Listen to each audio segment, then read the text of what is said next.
Yeah, so it's interesting, uh, looking at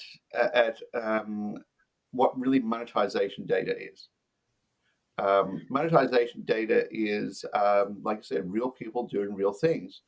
And so, how can you use that data to predict different things? Could you use that data to predict elections? I would say you probably could. Yeah, Um, without a doubt. I mean, and you were just saying before I hit record early and do things a little backwards today, but you were just saying that you could use your parking data to potentially see a disease that's coming by people searching different yeah, symptoms.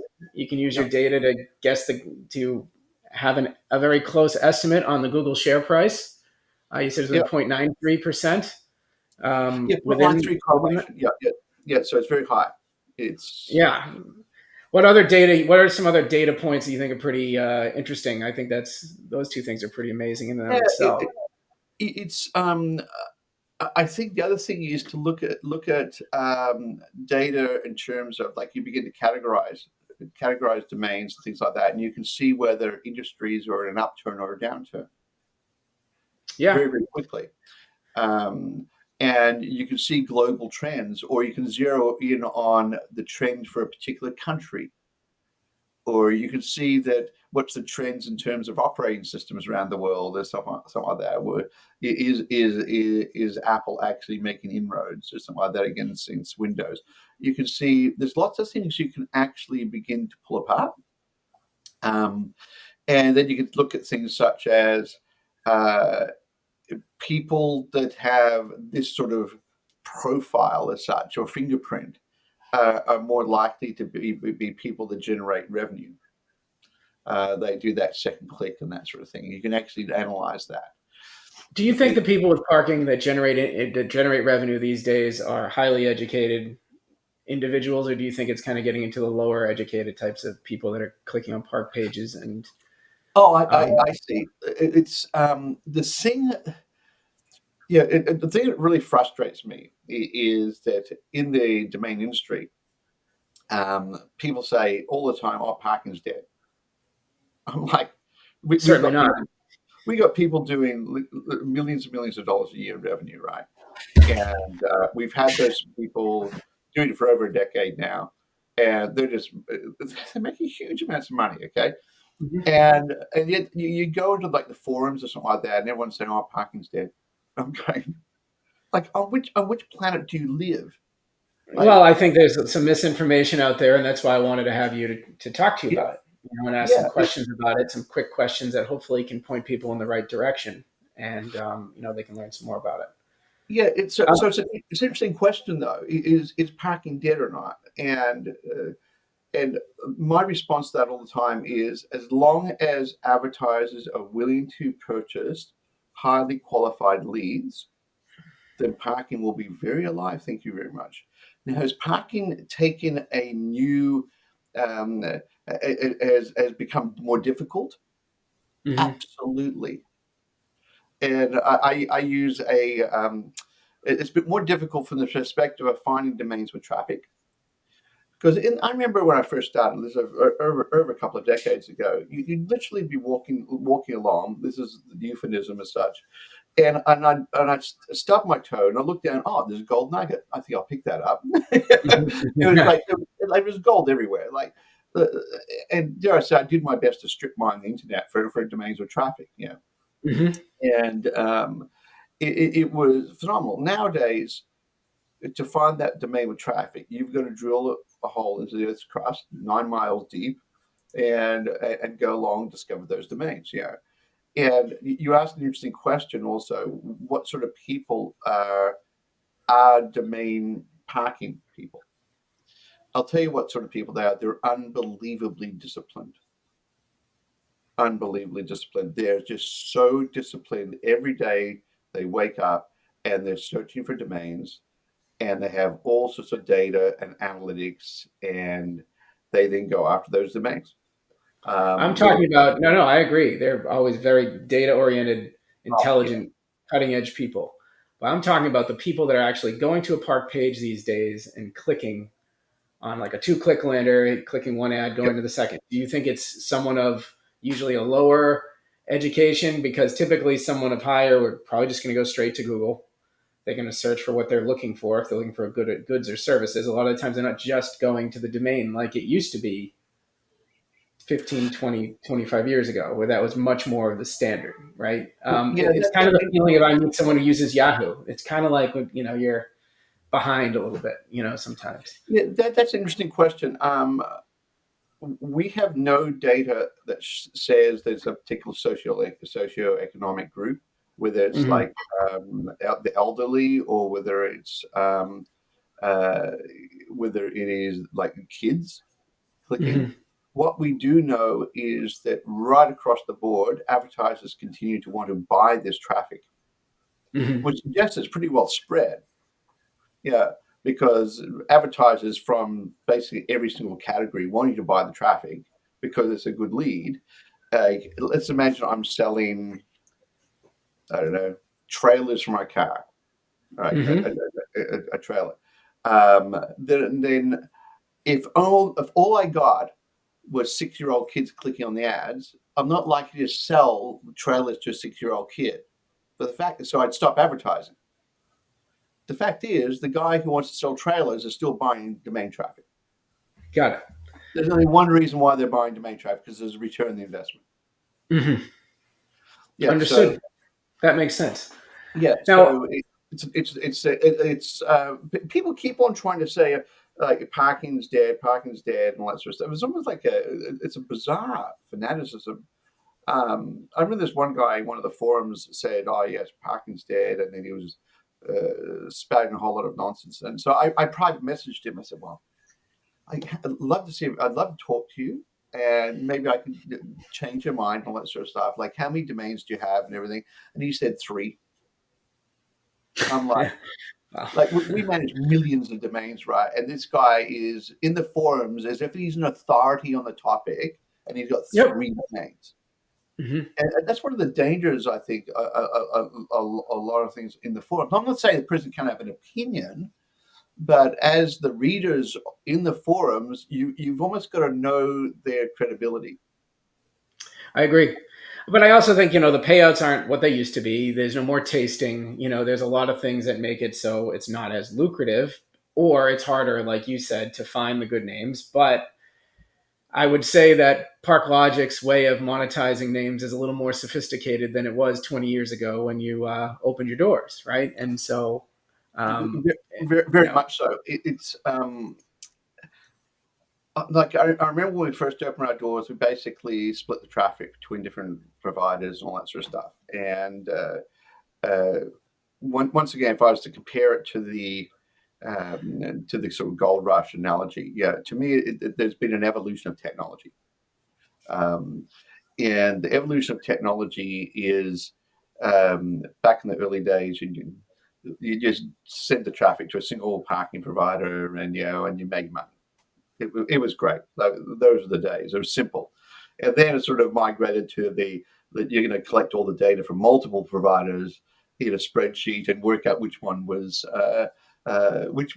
performing best for this particular domain, which is a terrible way of doing things, by the way. Um, just from an analytics perspective, because you're not testing the traffic at the same times and all that sort of stuff. Then there was the feedback loop was automatically generated. So you're doing everything simultaneously. You're testing, and you're getting that data coming back in straight away. mhm, Um, and to work out who's going to be paying the most. Then there was the introduction of the zero click guys, the direct advertisers that sit in front of the Google companies, which are providing the uh, basically the reserve price for the auction process of auctioning the mhm. traffic off. And it just progressed on and on and on and on. So I described it to the ParkLogic team today. We're about to go through the next evolution. And the next evolution, for want of a better analogy, is sort of like each piece of traffic is like the molecule of traffic. Okay, it's like a molecule. Whereas the smallest something can be and still be that something. That's what a Mhm. molecule is. What we're saying is you got to look at the atoms. You've actually got to look at the atoms of traffic. In other words, what makes up that molecule? What's in there? Like, what's the quantum mechanics that make up that? And so you can look at and decipher a lot of information, help better monetize. For instance, one of the biggest challenges the industry have is the opaqueness of Google. Can you begin to use the atoms to reverse engineer like some of the leading data points inside of Google and that sort of stuff? And But it's important. talking about Google and parking, which is the center and the reason why they've dominated and it's hard to get away from them, Yeah, is they have ads for everything, right? And it's very hard to get an ad instantly delivered to a page in a way that works, like this, right? And without delay. So the question is though, why is it that the parking page really has not changed, at least since I've gotten in the business and I can yeah, remember, being a high school kid or a college student going to something and seeing those links. Like they have Google AdWords that you can serve up pictures of a specific ad. Can't they do that? Wouldn't that convert better for Google? Wouldn't they make more money that way and the advertisers would be happy that way? Like why is it just those pages? I remember, yeah. go I ahead. Why agree. do you think it hasn't changed at all? Yeah, that's a great question. I remember about probably close to 15 years ago, there's a company came to the market and said, "We've got a spectacularly fancy, great parking page, you know, with pictures and all that sort of stuff." And I was on the panel at the time. This guy gets up there and he's sort of spruiks his technology, and I'm sitting there going, "How do I answer this question?" And so it was my turn with the microphone. The moderator asked me, "So what do you think about this?" And I said, "Look, I'm a simple domainer. I get paid for a click. All I care Yep. about is a click. If this new technology gives me more clicks, I'm in. If it gives me less clicks, I'm out." Yeah.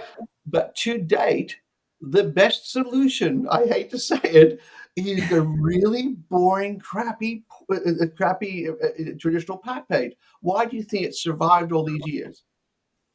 It Google's works. not I mean, it all stupid. comes down to It the works. dollar.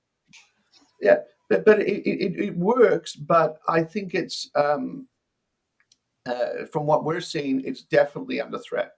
To give an example, um, what a lot of people don't know is the direct advertising companies pay between 12 to 20 times what Google pays. Wow. 12 to 20 times. Now, remember I said what Google pays. It's not what Google gets from the advertiser, it's what they pay for the traffic. Yep. Yeah, so Google's been squeezing the margins continuously, right? Like squeezing it right down. And it's yeah. So the direct advertising networks. If you're not exposed to direct advertising networks, in your traffic, then you're losing big time. About 0.5% of our traffic, 0.5 to 1% of our traffic goes direct advertisers, but they generate 35 to 40% of the revenue. It shows you what the split is these days with Google and how much they're taking, Yeah, right? so Google wins the vast majority because you're right, because they've got ads for moms knitting needles in Albania.com. They've got Yep. someone advertised on there, right? Yep. Um, but you know what? They pay a tiny amount for the traffic compared to like a direct advertiser. That they're very, very clearly in numbers of verticals and all that sort of stuff, and they pay huge amounts for that. Yeah, so like I said, the when you compare even at the normalized RPM level, it's just massively more. So the question is, how do you actually get enough direct advertising networks and things like that where you can actually reduce the reliance on Google as much as possible? See, at ParkLogic, we have two main goals. The first goal is to increase the revenue for our clients. Yep. And the second goal is to reduce risk. So, what a typical domain investor does not like is returns on investment going up and down all over the place, right? Hmm. And you'll get that if you're dependent upon one provider. If you put all your domains with one provider, I don't care who it is, then you have a risk because you're with one. You put your domains to say with a Park Logic, and you now have like access to 20, 30 global advertising networks. Yeah, Hmm. automatically your traffic's being exposed to them. So it's a very different game. So why is it that people say to me, or I've heard before in the past, that like when I switch my names to a parking provider, my earnings are always high the first couple of months, and then it kind of comes back down to normal? Why does that sometimes happen? In the beginning, it seems like the relationship is more lucrative, and then it kind of fades Yep. down a little bit. Why does that happen? That absolutely does happen. It happens more with some companies than other companies. Of course. Um, yeah, and the typical reason why, yeah, I can give you the cynical reason why, and then I'll give you the reason why. Okay, the cynical reason why is, what are you looking at your domain stats the most when you first move them? Yep. Yeah, they're doing awesome. Yeah, that's great. Yeah, I'm looking at them. Yeah. Oh my god! You go to the forums. You got to go to the company. My gosh, they're fantastic. And a month later, you're thinking, "Gee, what do I do this for?" That's the cynical. The reality is this, and this is where people like. I'm actually very pro Google. I'm pro Google from the perspective of, I understand the beast as such. Yeah. Um, the goal of Google is to maximize returns on investment for shareholders, not Yes, you, of the course. domain investor. All right. So what they want to do is they want to squeeze you as much as possible to get out return investment for the shareholder. Now, should we be upset with that? No. In fact, if they didn't do that, then all the shareholders would be up in arms and say, "Why are you giving away all this money? You shouldn't be giving away money." Blah blah blah, and they'd be lambasted and depressed. Yeah. So the question is, if Google sees the traffic for some domains, then you what they do? They'll work out the optimum price to keep you hooked, and also for them to make maximum profit.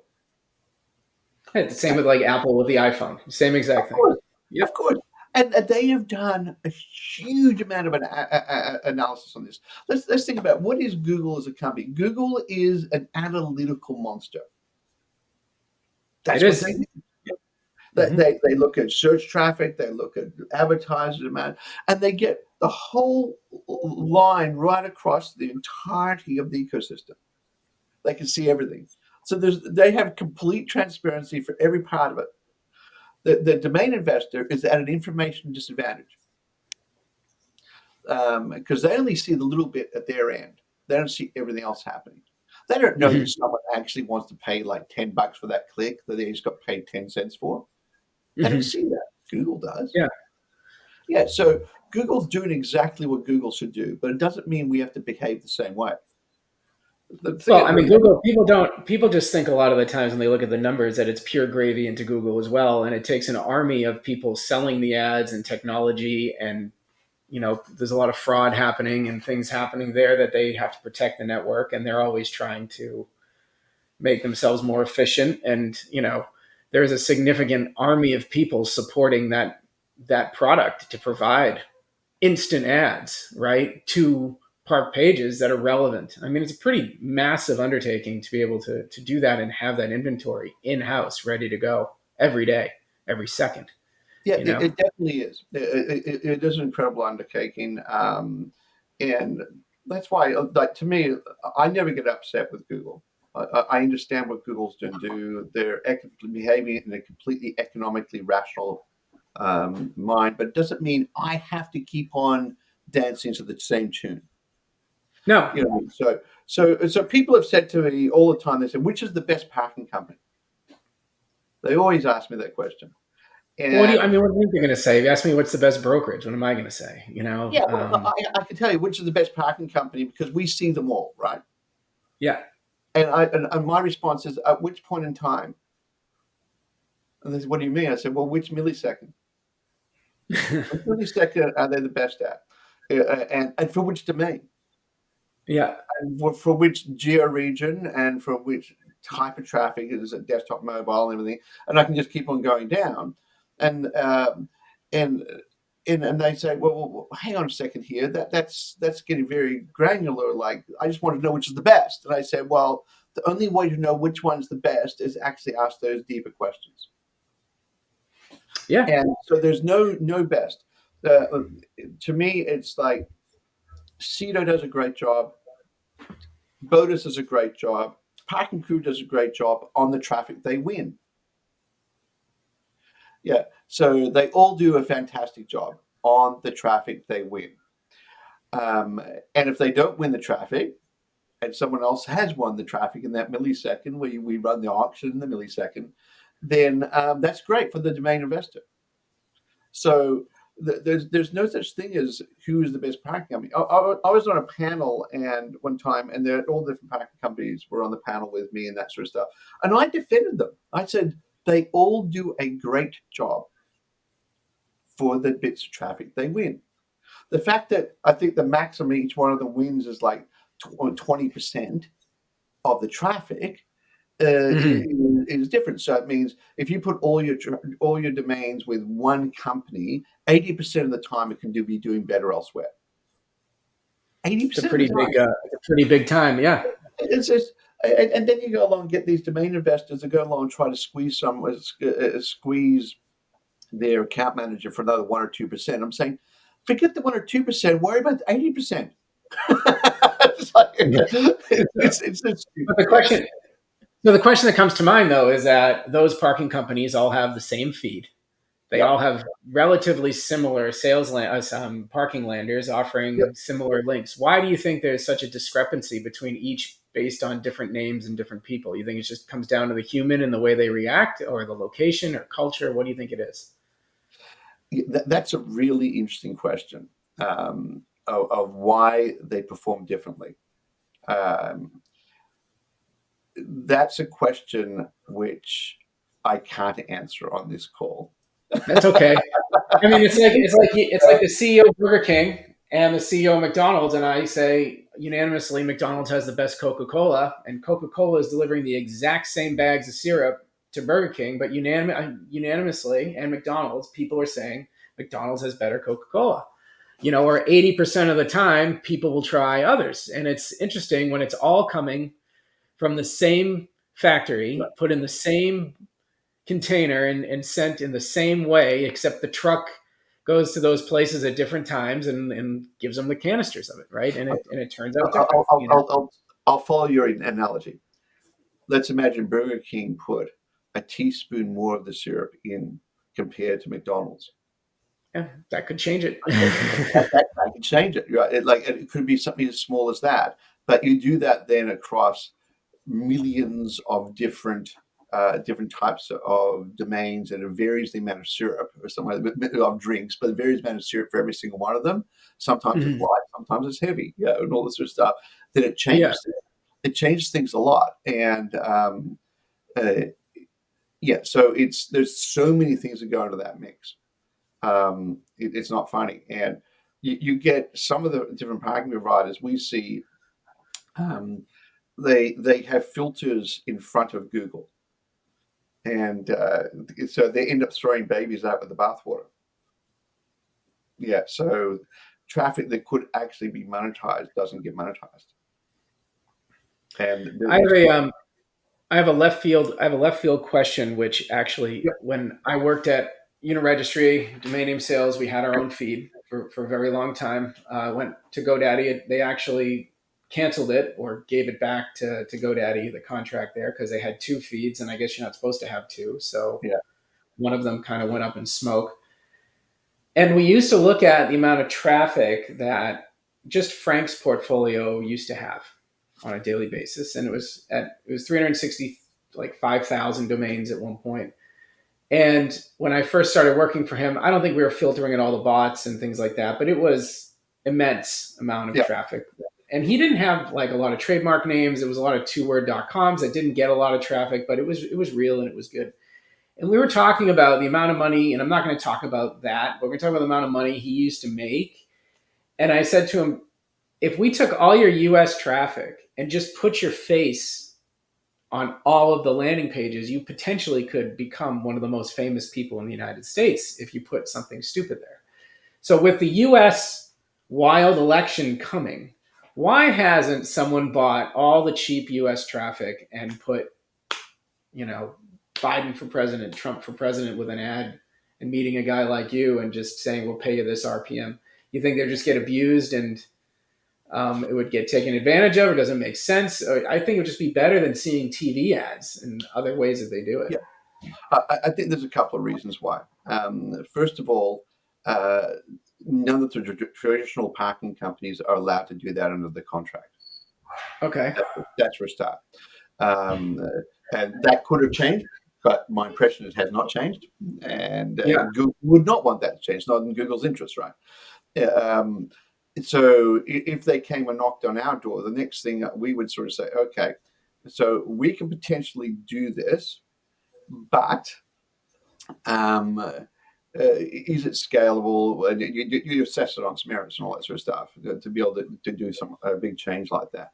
But it can be quite challenging. Like we get we get advertising networks knocking on our door all the time trying to get access to our traffic. Like we have Mhm.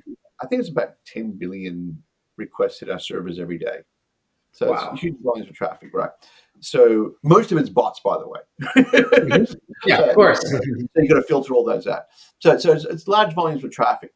And so we get advertising networks sort of say, "Oh, we'd love to get access to your traffic and all that sort of stuff." And I look at them and I say, "How can I put this? Well, give us a reason to do so, Yeah. to integrate you guys. It's going to take us time to integrate you guys. So why would we do this?" I said, "Are you going to pay for our tech guys' time or something like that to do this? That would be Mhm. a potential reason. Are you going?" But most of the time, I go along and say, "Look, I think it's great what you guys are doing. Love to talk to you in 12 months' time. I just want to see if they survive." Yeah. Yeah, yeah, because it's like because most of them are just gone. Like 6 months later, they vanished.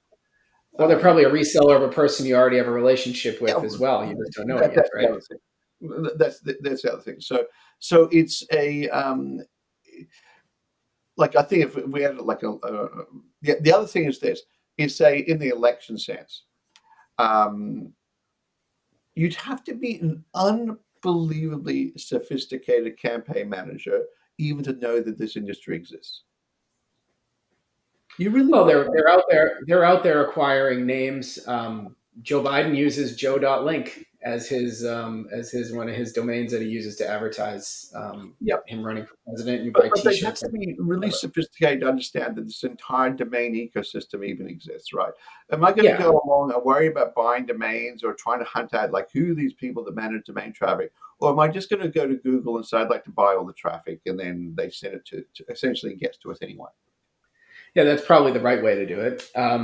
Yeah, But like for example, like blogger traffic doesn't really make a lot of money. We used to have a blog related domain, at least when I worked for Frank, that would get, tens of thousands of visitors a month and it would always make peanuts, right? And you say yeah, like, this is some good traffic from the United States. Like you could put general iPhone like ads on there or something else other than blogger stuff because it just doesn't pay. And I was thinking if this kind of stuff doesn't pay and they're paying like a 1 RPM or something, then it would be much more lucrative than anyone else is willing to pay. And it is Americans, which is, in my opinion, is almost the same as advertising on TV at 9 o'clock on a Tuesday night. Like you just get people watching baseball or at the bar or something like that. So um, yeah. There's a lot of things about traffic and also about advertiser behavior. Like when should you buy? Like there's as an advertiser. And we can see that it varies on an hour by hour basis how much, like even almost minute by minute in some ways, how much advertisers are willing to actually spend on traffic. Yeah, yeah, so you'll find there's furious amounts of activity during the US daytime. To hit the nighttime though, and a lot of the advertisers just vanish they're just just not on the interested at all. yeah, they're just well on the direct advertising networks. Like it'll significantly drop. So if you're thinking to yourself, like I'd like to be able to get access to some cheaper traffic, just advertise at night. It's like Yeah, it's really quite interesting breaking this down. Then you break it down by country and device type and all that sort of stuff, and you can see the different swings and all that sort of stuff as well. And it's there's a lot of really interesting analysis. Like we worked with a guy who who's doing some arbitrage. We're very selective. There's a couple of people we do some work with arbitrage on. Otherwise, we don't. 98% of our traffic is non-arbitrage. Um, and we did an analysis where we said, why don't you buy at all these different price points for all these different geo regions, all that sort of stuff. We did a whole analysis and said, I want you to buy at 4 cents. I want you to buy at 12 cents, but don't buy anything between. Don't buy above that. And for this geo region, and we could work out the profitability and the biggest return on investment at every single buying point. And So how did it go? yeah, it's going well, really well. Oh, Like you're it's doing it right now. I thought you did oh it in yeah, the yeah, we're past. doing it. It's completely transformed the guy's business. Like it's like, and by the way, don't buy from that traffic source. Buy from this traffic source. This traffic source over here, they got you hooked on the heroin, and then went along and diluted it with talcum powder. So, Yep. but this one over here, it's still giving you the good stuff. Yeah, so Uh-huh. it was quality traffic. It is very monetizable. So we break it all down. And so we're working with this guy where we there's an air of complete transparency. So he says exactly where he's buying from, exactly what prices, and all that sort of stuff, and we know. We'll just say shut off this entire source. Hmm. It's garbage bot traffic. Get rid of it. Yeah, and so his profitability just skyrockets. Yeah, so So is it better quality on the more expensive stuff, or is it no, that's better the on the thing. lower end? The interesting thing is, I would say to people who are in that space is don't buy US traffic. And the reason why is because there's so much competition for the US traffic. Then you get all the traffic providers, they just want to go along and sell you bots. As long as it says US, then they're happy to do so. You know what I mean? Yep. On the other hand, in some of the other sort of regions and that sort of stuff, there's some good high quality traffic that gives you a good return on investment. But don't expect to get like a squillion% return. Get a Yeah. reasonable rate of return. We used to track our sales data not just from the country, but from the state, at least when we looked at the United States. And there Yeah, were a particular handful of states that when we got opportunities from there, we jumped at them. One was Utah, was probably, I yeah. think that was the best state in the nation when it came to sales leads. When you got a lead from Utah, you called it like as fast as you could. They seemed to pay the most and they were the easiest to deal with, and they converted the highest conversion rate exponentially more than anybody. New Isn't that York was always good. What'd you say? isn't that Oh, strange? yeah, you would. Yeah, I don't know what it is. That when I got into sales, you memorize the good area codes of the parts of the areas that you service. So like Yeah, I knew that 617, 646, 212 were all like good solid area codes, and New York and the Boston metro areas are yeah, good. You get up to northern New York, probably like Schenectady is probably not, the conversion rates aren't as good. You look at Alabama, Mississippi. I don't think I've ever sold a domain to anywhere in those states, but Louisiana is good. yeah, New Orleans is good. Florida is, you get up to northern Florida, not so good, but you're down in Miami towards Tampa and Naples. Those are usually good. Boca, those are always good leads, good opportunities. And then the Caribbean is, another area you look at, and it depends on the island and the time of day. The time of day was always funny. The guy usually inquiring in the U.S. at 3 a.m. yeah, yeah, you know, you look at that too. So I find it though. You said before, which is really interesting to me, that daytime in the U.S. is the most expensive and the best traffic. But like in the middle of the day, if I have my TV on, I might have like golf, like PGA on in the background if the Masters is on or something like that. I just don't have time or the desire to watch TV while I'm yeah, working. I'm not sitting there watching my soap operas at lunchtime, yeah, And I would think if I was a target, the entrepreneurs or people working, like the time would be probably like 7 to 10 when people are like sitting in their bed on their iPhone messing around before they go to sleep instead of doing something else. You would think that that would be the time, but I guess it's not. yeah. No, we're just seeing on advertiser behavior when they're buying traffic and things like that. It's actually not on the necessarily on the quality of the traffic. It's a quality. It's a value of advertising. Okay. So And what's the difference? the best way of looking at it. The other thing to think about is um, the US is obviously the dominant market in the world. Okay, but don't think the rest of the world is now valueless. Like, Oh, I agree.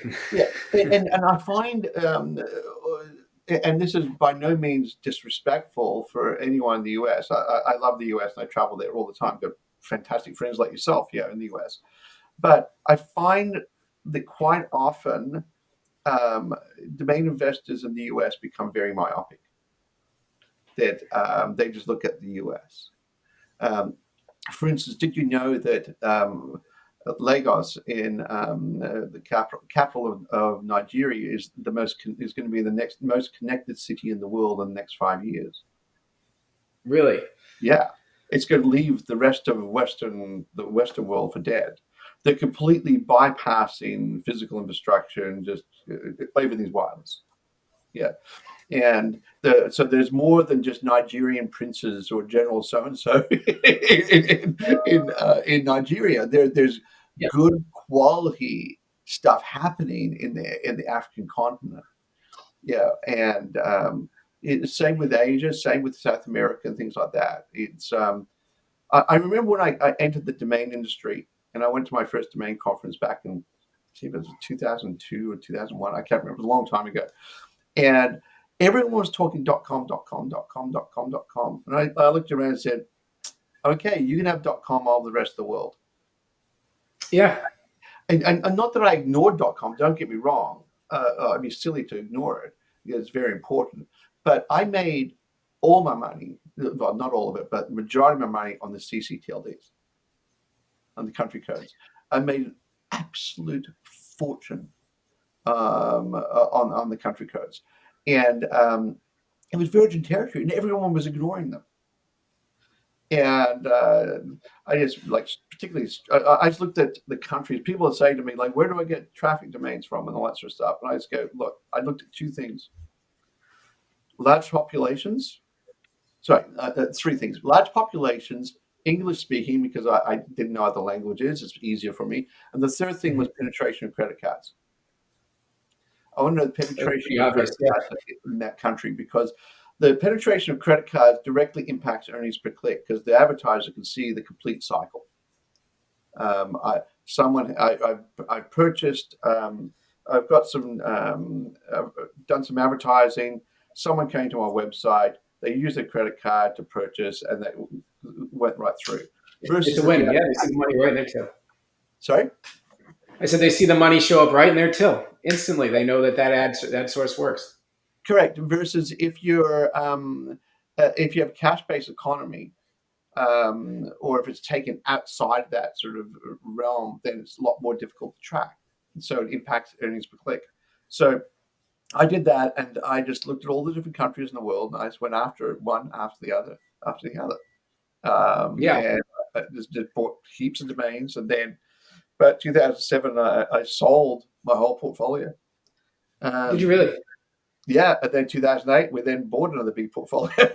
I literally just watched the market. I wrote a blog on this one time on my blog, and I haven't blogged for ages, by the way. I wrote a blog and I said, "We're in a bubble, guys. I've seen this bubble before. We all need to sell." So I sold my portfolio for a ridiculous multiple. It was crazy multiple, and took my, dare I say, traveled all around the US for 6 months with my family and that sort of stuff, and That's a had home a great run. time. Paid for the kids' school fees and all the different. Got my pilot's license. Did a lot of fun things, and looked around. I then watched the market go down, and I bought back in. Yeah, and Do you that's what see we those? done. Do you see the writing on the wall right now? Um, here's the let me separate out two things. I'll separate out monetization from domain sales. Domain sales is an interesting one, I find, and you probably have more of an insight on this than me. Um, domain sales, um, basically, we're all competing for 2 to 3% growth per year in the domain market. Okay, um, where 50% of it goes to the incumbents like com.org. You got like the next third goes to the CCTLDs, and the remainder goes to the new GTLDs. All right. Yep, I'll Okay. agree with that. Yeah. So it's roughly speaking. Hmm. Um, so the question then is, how does a domain investor who's doing sales get cut through? Um, and there's two different types of domain sales that I look at. One is the stock turn game, where I want to go along and increase my numbers of domains I'm selling. It's like the supermarket of domains. Hmm. Um, and the average, by the way, is about 0.42%. If you're selling less than 0.42% of your domains per year, if you're at the stock turn model of about selling for about $2,200 or thereabouts, if you're selling less than 0.42%, it's either because your prices are too high, or your domains are complete crap. You should be selling on Yep. average 0.42%. Right. So rejig your portfolio to make it profitable. Um, so that's interesting. Uh, on the other side, which is, I call them the rainbow domains, which is a pot of gold that is at the end of the rainbow, and I just sold this domain for $500,000, $1 million, or whatever. Okay, which is really the space, in some ways, space you're in, right? You're at the higher value, at the higher value end. Um, the I think there'll always be demand for those domains. It's just hard to get the supply matched to the demand, and that's why brokers provide such a great service in between. Like, for a domain investor to think that, oh, I want to save my 15%, 20%, whatever it is, from my brokerage fee, oh, you get stuck raving mad. Like seriously, ultimately the buyer's going along paying the fee anyway. So just shut up and just go and get a real broker and be done with it. Like, do you honestly think it'd be like, the best person to sell my house is me? I'm going to save my realtor's commission. Oh, give me a break. Like, You get a lower seriously, than yeah, it's just I agree. stupid. It's and so in the domain sales space, I divide up into those two categories. The interesting thing, I remember I did a presentation at NamesCon a few years ago, where I was asked to do the past, the present, the future of the domain industry. That was my topic. I was asked to talk on, Okay. and I spent a huge amount of time doing some analysis, um, and I looked at the domain sales side of the industry, and it was underwater by like something like $300 million a year. How is it Yeah. underwater? I don't understand what you mean. When you take into account the number of domains which are being kept for that purpose, um, and and you take into account any fees and all that sort of stuff along the way, and you take that the look at the volume of sales. Hmm. Okay, and you compare the income versus the expenses, it was underwater. And it's one of the reasons why you get a whole lot of people that are losing their houses, because they are keeping these domains which have no value. Yeah. And what they need to do is really look at their portfolios, get some advice from a great broker, dare I say, like yourself, and sort of say, yeah, maybe I should drop 80% of my portfolio and keep these 20%, because they're the ones that are only the ones that are going to sell. I think the thing is that the way I look at it, when people are a self broker, and if that's what they want to do, that's fine. And some domainers are good at doing the research and spending the time in the auctions and picking out great names, and then they want to sell them themselves. The question I ask people is, would you be 15% better than me at doing what I do and the people who work for me every day, all Not a day? chance. And then the other question is, how often do you call buyers? And most time they say they don't. And I say, Yeah. okay, well, just in Same and of thought. itself, Yeah. there's something. The Yeah. other the other Go ahead. Yeah. It's like, why do you have a stockbroker? You have a Yeah, stockbroker because they know what they're doing, because they're professional at what they do. Why do you have a lawyer? The reason why you have a lawyer and you don't just represent yourself in court is because they know what they're doing. Why do you have yeah. an accountant? Because they're professional at what they do and they know what they're doing. So why the heck do you think you're going to be better at sales and negotiation of your domain name? It's like the same thing with monetization. A person will say, "Oh, look, I'm going to go and I'm going to go and work out who's paying the best for the traffic and all that sort of stuff. And I got my spreadsheets and my system and everything." I'm saying, guys, it's moved on so far from there. We're talking about milliseconds, and you're Yeah. talking What? about like what they did last week. Like seriously, it's just it frustrates the heck out of me. And I just look at the people who do that now, and as I tell you, we have people who would like to buy your portfolio today. And the reason why is because they know that you're so badly managing your portfolio and that they can get a massive uplift in revenue just by dropping on our platform. So are you Yeah. ready to sell? I also think like I talked to some people that registered their portfolio in the 90s, Yeah, and they've been carrying it this whole time, and now they're thinking of retiring, and the amount of money that they expect, and it's not one word .coms. You know, I had a client that, or a person who wanted to sell some of his names, and he had a word. I'm not going to point him out, but he had a word and then horse racing after it. yeah, And I realized that horse racing had a creation date after this. yeah, So he could have had a very valuable name, but he chose not to in the 90s. But his whole portfolio was bad. And he just thought it was valuable because it's so old. But it's like, no, you've wasted, a lot of money, and it has value, but not much. And it's like, even myself, when all the new GTLDs came out, I actually spent a lot of money in doc condos. Because condos are huge in the United States, and I thought realtors would eat them up. So I had like a map, and I was picking out the biggest markets, and I registered two or three hundred dot condos, and they were like $100. yeah, I spent a lot of money, and after like a year or so, and when the renewals start to come up, and I think I got one inquiry, I had to just cut bait, and I had to be honest with myself and not just keep going and getting deeper and deeper into it. And sometimes you just have to take it off the chin and lose that opportunity, yep, yep. and you can be honest with yourself, and if you don't know how to figure that out, ask somebody. You can make a friend somewhere that will be honest with you. But Yeah, it's really interesting how offended people get too sometimes. yeah. What you think about it is that I view for many people, domains are like a ticket to the lottery, right? So I want to go. I buy my first domain. It's a ticket to the lottery. How do you double your odds of winning the lottery? You buy another one. And so I've now got two domains. So how do I triple my odds? I buy another one. Yeah, Yeah, and then eventually you've got like 1,000 domains.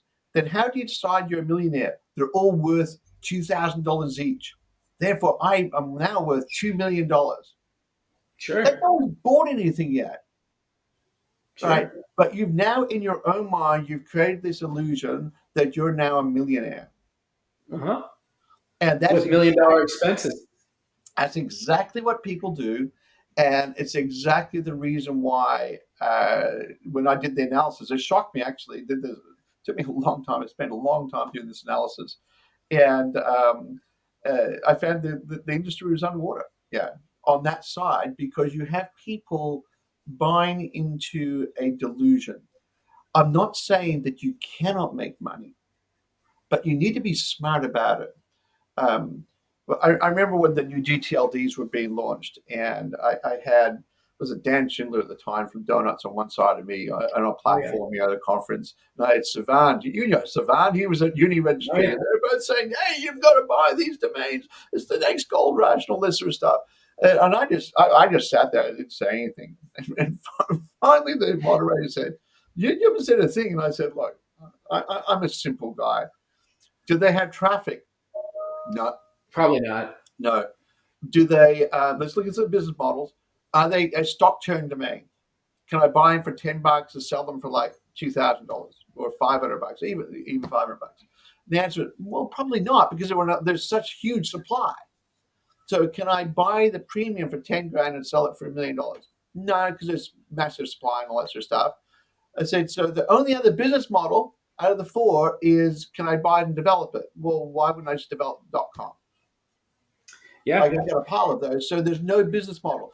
But I said to them, I said, but one day there will be. I said, so what I'm going to do is I'm going to watch the new GTLC space, and I'll watch it very carefully. There'll be some of them which will come to the top, and I'll buy into those. I said I give it a time horizon of 7 to 10 years. And some of you in the audience will go along and you'll say, Michael, you know nothing, and that's okay. I'm cool with that. That's fine. And you'll mortgage your houses, and you'll buy a whole lot of these things, and then you're going to start to complain that the registries have not promoted it. And I'm thinking, well, they got you to buy it, so they've done a Yeah. great job. and and then when you finally drop the domains, and a few years later I buy them and I make a whole lot of money, you're going to get really angry at me, and then I'm going to remind you the fact that I said exactly what I was going to do like 10 years earlier.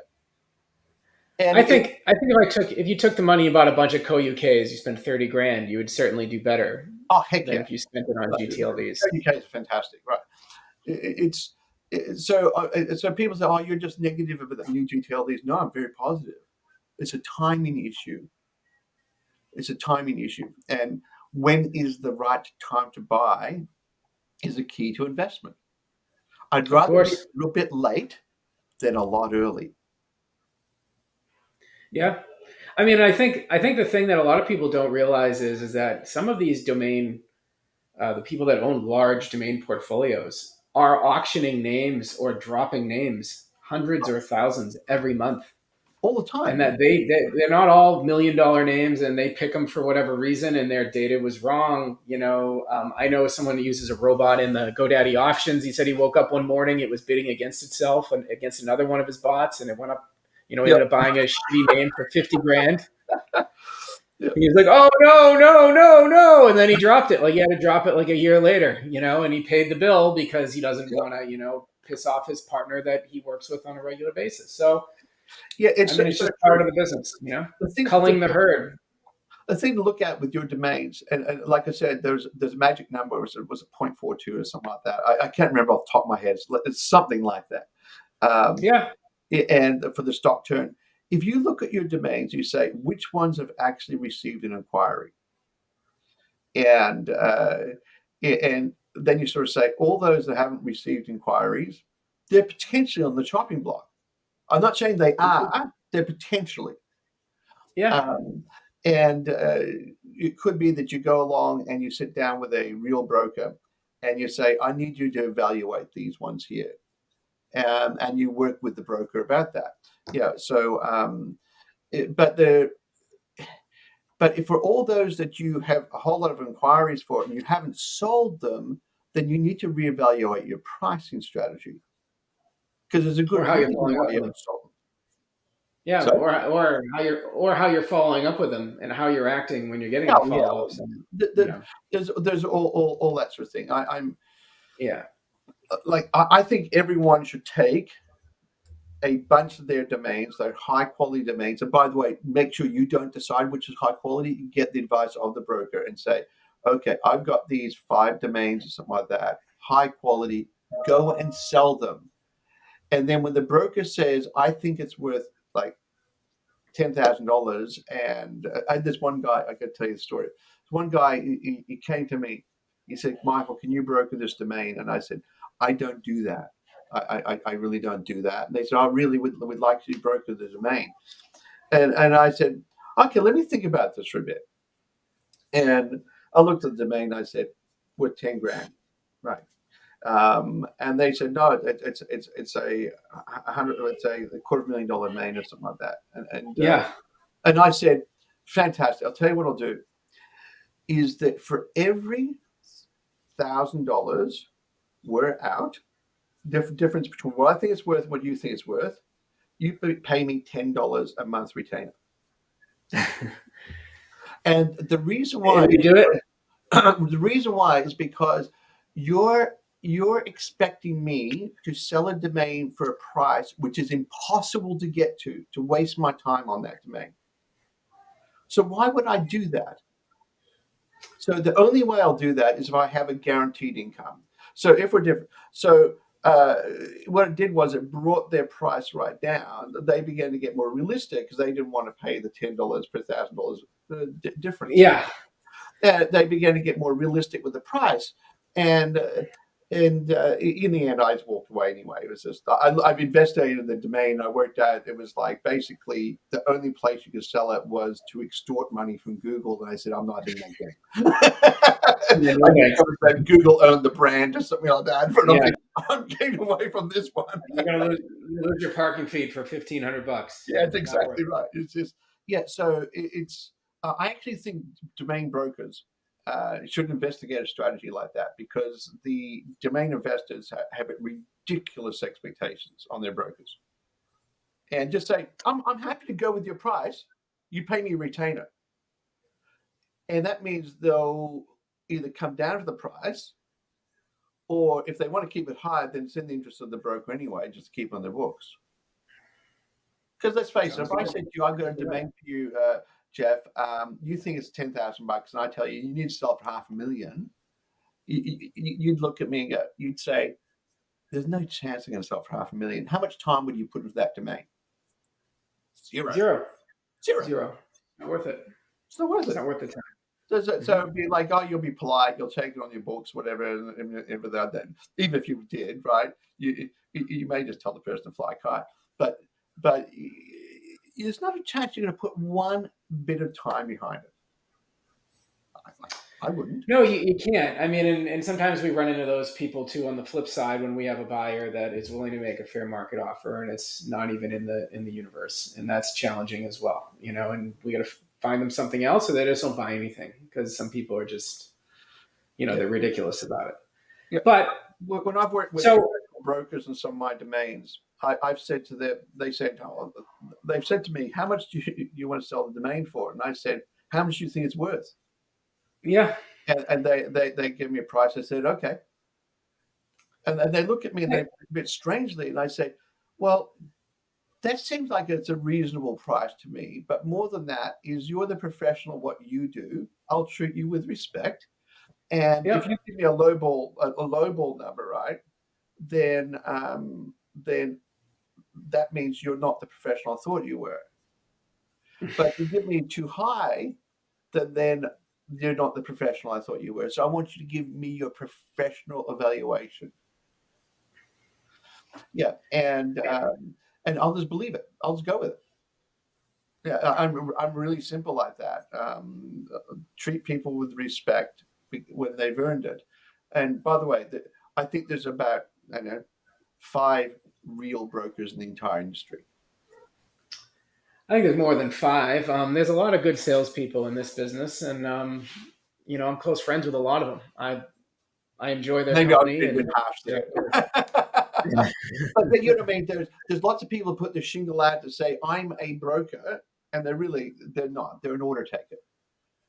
Yes, they're an order taker. Wow. They're a domainer themselves, and they're not really a broker. They're not. They're doing Yeah, web design. They're doing blogging. They're doing this. They're doing that. So yeah, I mean, I think it's a similar analogy of the real estate agents, at least in the United yeah, States, that really make a career out of it and go out there yeah, and knock on doors and kiss babies every day. And then there's those that might have taken the course and sell one a year, and they're good at making a little cocktail party and their one listing they get every year, and that's all they do. So, yeah. I mean, It's hard work being a broker.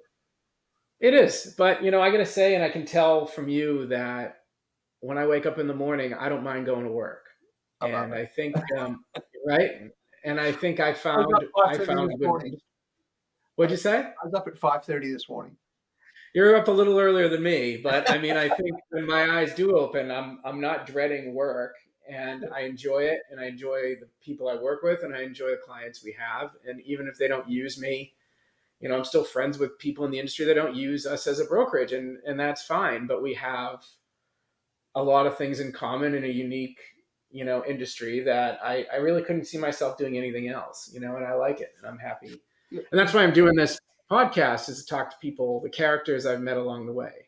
yeah. The thing I love about the industry is the people I meet. And Yeah. I've got friends all over the world now, and I sort of sometimes think if I get dropped into some city somewhere in the world, there'd be someone I can call up and say, "Do you want to have dinner?" It's Well, I like, think you've probably already done that because yeah, you've yeah, gone around the world quite a a few lot of times. Yeah, times. but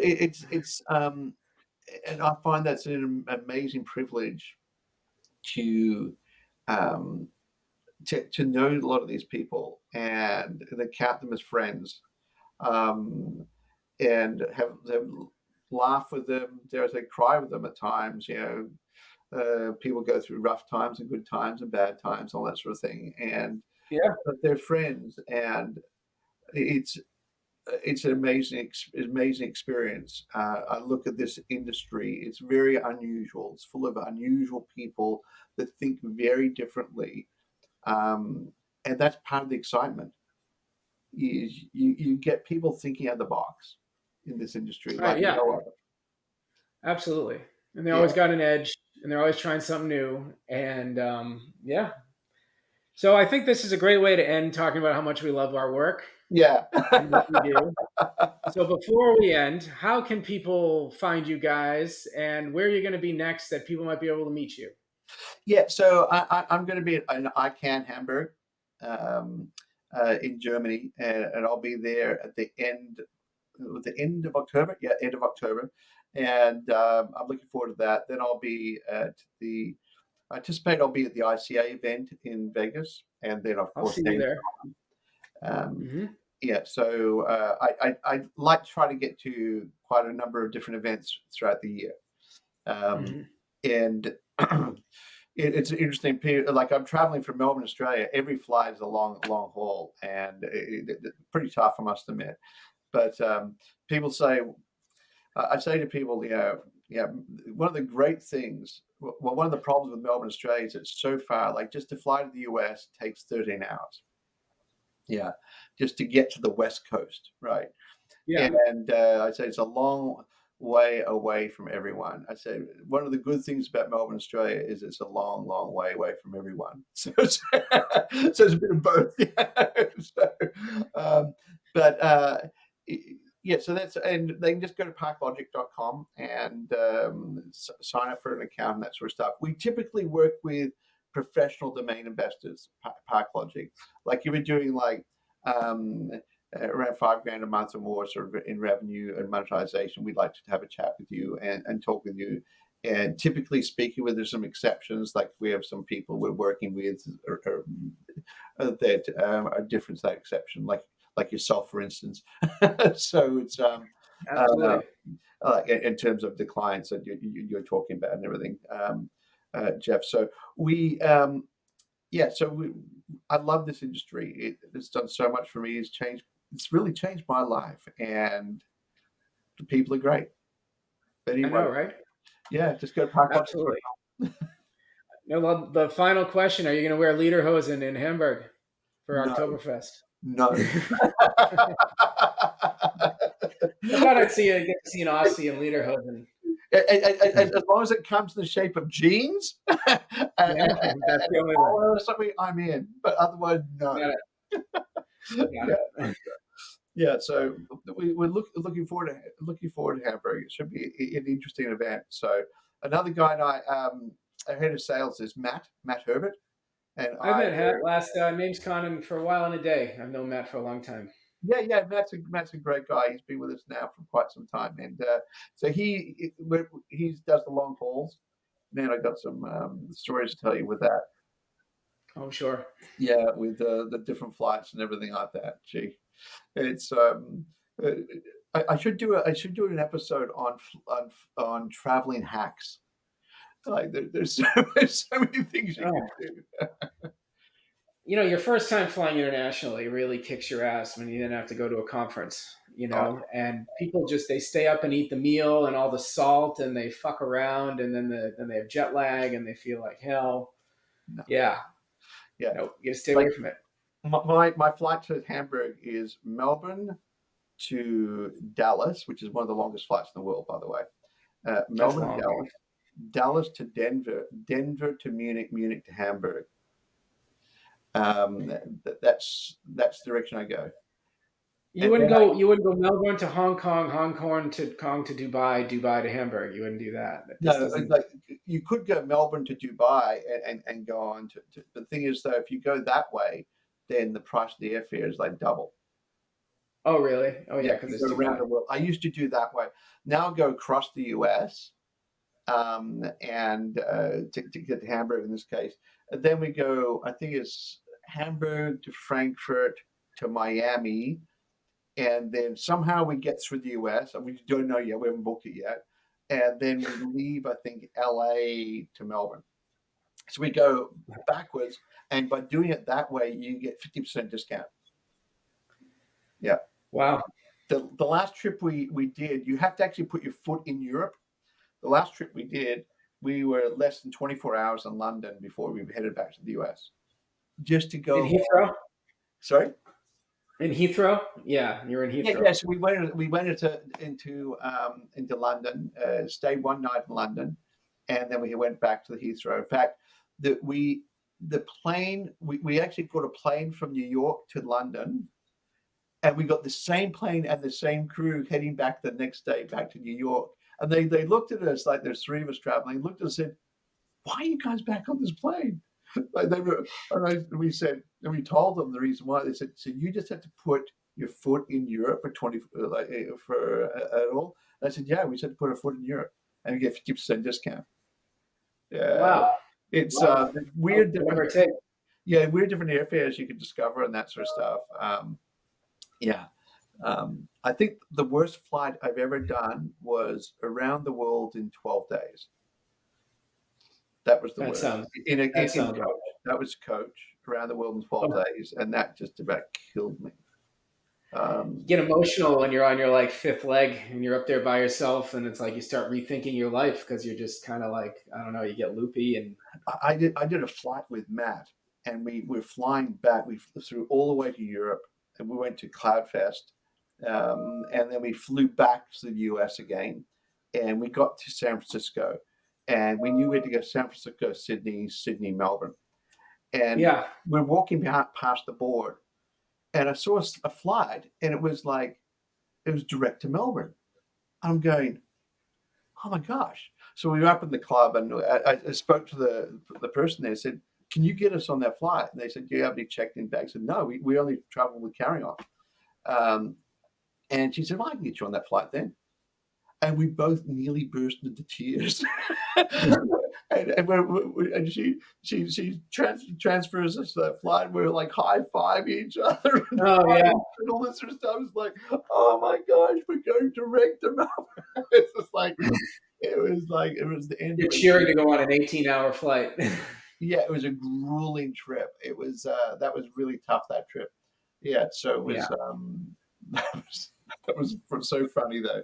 Like we oh man, that was a crazy trip. Like we were literally going all over the place across the US. It was nuts. But yeah, like there's lots of things I can tell you about with flying. Maybe we do another show on flying. Absolutely. Well, I gotta bring my son to football practice. Not your football, but my football at Yeah. 5:30. So I'm late. It's time for me to go. But thanks for your time as always.